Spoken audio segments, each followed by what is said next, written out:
Ljua, jel mu se sviđa? On je jučer čitavi dan govorio da to bi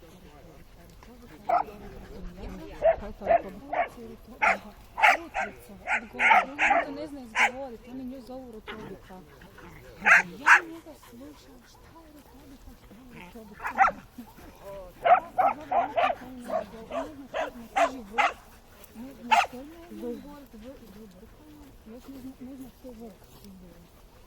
A slatko, Rutobica. Bika, kako Rutobika? Aha, Rutobika. Samo nisam mi rekla. Jučer ko budala, bilo mi je neugodno. Jako si dobar, Rita Višnjerac.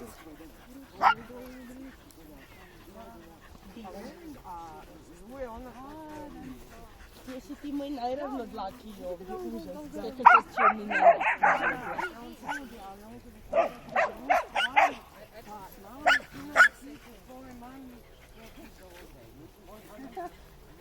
Ti sa čim imaš? Aha. Da. Koje su čim? Pa ova tu kaj hoda iza guzice i ova tu. Ne, znam, ali... Pa... Mala je Kalma i... i Kalma. Kalma, da. Mislio sam da prepoznajem ribicu, ali... Ribicu prepoznajem